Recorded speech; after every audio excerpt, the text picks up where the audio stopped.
January has officially been declared Portland Music Month, and now 21 venues all over the city have come together to put on hundreds of shows for a month-long music festival, which is great news because the pandemic stalled Portland's music scene for a few years. And that was especially devastating to a city where so much of our music industry infrastructure and economy is built around live events. So today on the show, we have Jay Pinky Jansen, founder of PDX Presents, where he diligently documents the Portland music scene. He also volunteers with a nonprofit that helped establish Portland Music Month. Pinky, as he's known, has gone to more shows this past year than most of us have even read through the show listings. So I wanted to ask him how it was looking out there. How is our live music scene recovering? It's Tuesday, January 17th, 2023. I'm Claudia Meza, and this is CityCast Portland. I've never heard of Portland Music Month, and I've been here for over a few decades. I'm curious, when did this start? Okay, so Portland Music Month is an initiative that I think began last year from Music Portland, which is a local group that supports the local scene in a lot of different ways. They host monthly meetup events. They advocate for musicians even in government. They've got a big census going right now that's just about to conclude this week. Yeah, they do a lot of policy work. I remember I was familiar with the work they did during the pandemic, making sure that musicians got relief funds and stuff exactly. like that. Yeah. But last year, they put together Portland Music Month as a way to bring more awareness to the scene generally and to help get more people into clubs during a historically slower month when it's colder and wetter. Right. So that's sort of the spirit of it. It raises funds that they use for those grants and other local initiatives. So it all goes right back into the ecosystem. And it's been a great success. So you've worked in the music industry for 10 years, about maybe a decade ago, booking shows and running websites for artists like Beyonce and Keith Urban, which is wild. But most of this work was done outside of Portland, like in San Francisco, LA, and Nashville. Yeah, you got it. So although you've been here for over a decade, I still think you have fresher eyes than a lot of us. What makes the Portland music scene different from what you've experienced in other cities? Oh, there's some really nice differences. For starters, when you're in a music industry town like LA or Nashville, there's a sense of pressure that many artists feel where you're supposed to want to become rich and famous. Mm-hmm. You're supposed to want the major label record deal where all of your dreams can come true instantly overnight. And to Portland's credit, because we're not an industry town, there really is no expectation that there's some mogul in the audience who's critiquing your show. And so you don't sweat it. You just play. You just have fun. You get to find your voice. You get to absolutely take risks. You get to, be good. You just get to be good and have fun. You just get to be good. Exactly. Yeah. And there's clusters of bands too. Sorry to cut you off there, but no, it's okay. There's a lot of support. One of the great thing about what's going on in Portland right now is the artists themselves are supportive of other artists in the scene. There's not a lot of cutthroat competition or fear that somebody's getting a record deal that they deserve, but they got passed over. There's none of that going on. It's the sort of little hipster pockets and groups that you'll see together at a lot of shows. And it just feels good. It's like you can be adopted into a group, accepted by the cool kids. And it gives you sort of a platform, even as a band that's just starting to play out. If you're plugged into one of those clusters of bands, then you're sort of part of a bigger family. And as a photographer, what I'm doing is I'll capture a bunch of photos from a show, and then I'll put them together with a soundtrack from that artist and giving people a sense of the sound, not just the sights. But it is interesting when you see the lead singer for one band might be the keyboardist in a different band with a different flavor, but a similar group of supporters. And so just a lot of diversity and a lot of support. That's great. Portland is a good scene right now.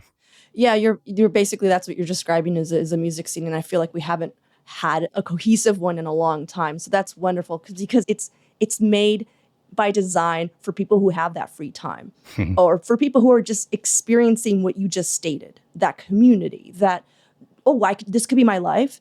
But you've been doing it for so long. Like a lot of people that spend as much time in the music industry as you have tend to get jaded, and you haven't. So like, I did. Oh, really? I'm back, baby. Is this I took a 10-year walkabout. Yeah, big time. I just wanted to hear your secret. So what happened? I want to hear what the rebirth of Pinky. LA was, I describe it as the ocean. It was overwhelming in good and bad ways. It was the biggest stars and the greatest pressure and all the lights and the glamour, but super expensive and very cutthroat and not that fun. Right. So I moved to Nashville in 2000, and that was just the right timing and the right combination of talents.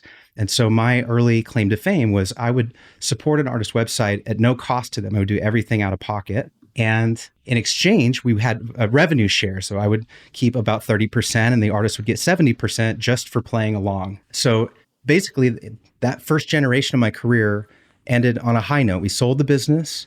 I had enough that I didn't have to work for a minute. Right. And I decided I didn't want to be a part of the stress of the entertainment business anymore. And so I quit. And I started working in tech startups and other marketing things. Mm-hmm. And then COVID hit. And everything turned upside down. And I went kind of out of my mind crazy for a little bit, for real.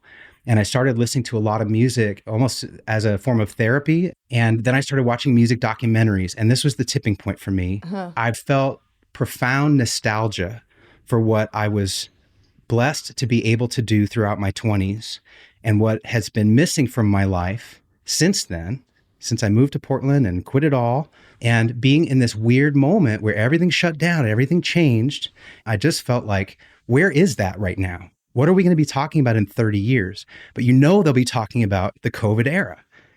People will have stories about their band had to break up because there's no more live shows. So everybody goes into their bedroom and starts writing songs. And a bunch of people start learning how to become producers. And the next thing you know, you have this new batch of music, of art, content on the internet that is sort of exploding out all at one time. You needed to document it. I'm hearing I just want to be a witness. You're just like, this is what helped me get back. Yeah. To see these documentaries.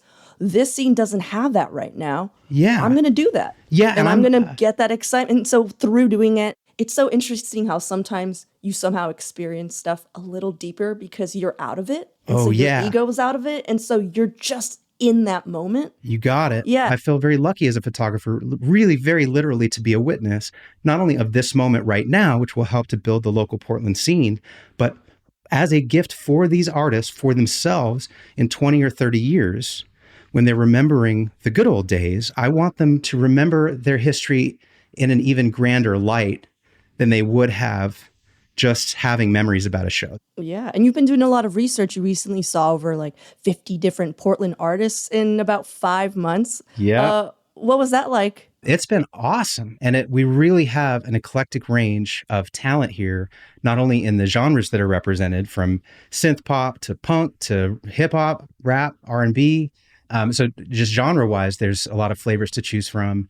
And then the artists themselves, they're male, they're female, they're trans, they're older, they're younger. Mm-hmm. Some of them are right in the sweet spot for high schoolers. Yeah, and we don't really have a all-ages scene quite yet. Yeah, and they're the best fans. They're not allowed to get into these places where music is played. So there's something kind of naughty about seeing live music. You're almost a rebel for wanting to see live music as a high school age person. And yet that's where our musical tastes are solidified. Those are going to be the artists that we remember most fondly into our adult years. And for the artists, those are the best crowds because they're just freaking out. Yeah. They're not just polite. They're excited. And not only that, I mean, it creates and fosters a better music scene. Absolutely. You have children learning about different styles of music, and then it feeds their, like you said, their own influences, and they make better bands. Yep. All right, let's take a little break here. But when we come back, I would love to hear your advice for people who want to go start seeing more shows this year.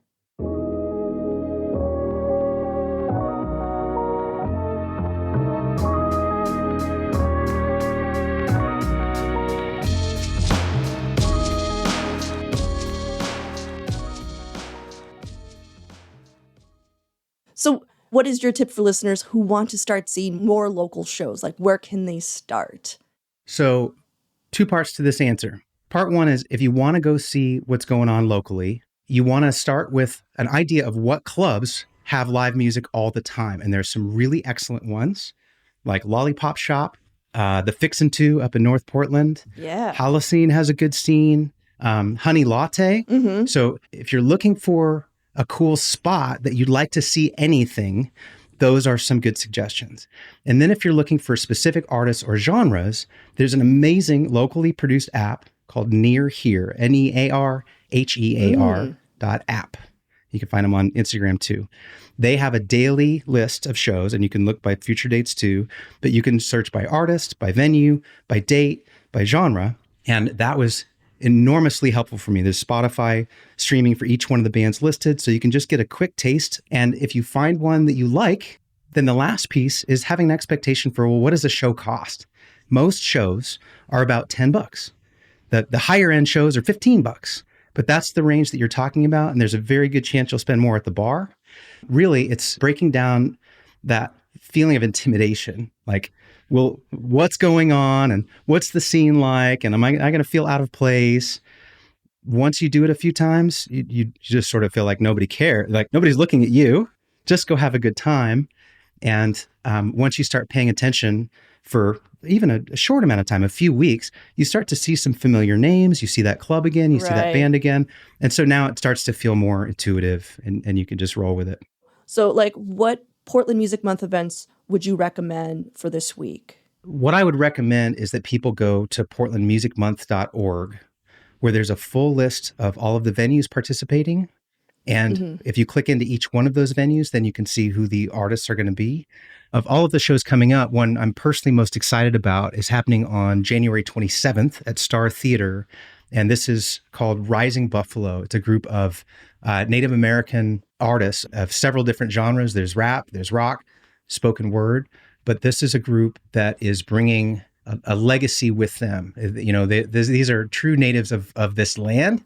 And also these are young people, part of this culture. And so I'm excited about this show because it's unlike most shows that you'd see in most clubs, most nights of the week. But on the website there's really a great list. Yeah. So you sort of can't lose to choose any of them. Awesome. Thanks for the work you do, Pinky. Like, as an old timer in the Portland music scene, it warms my heart to know that the next generation is being documented, is being validated, you know, and yeah, welcome.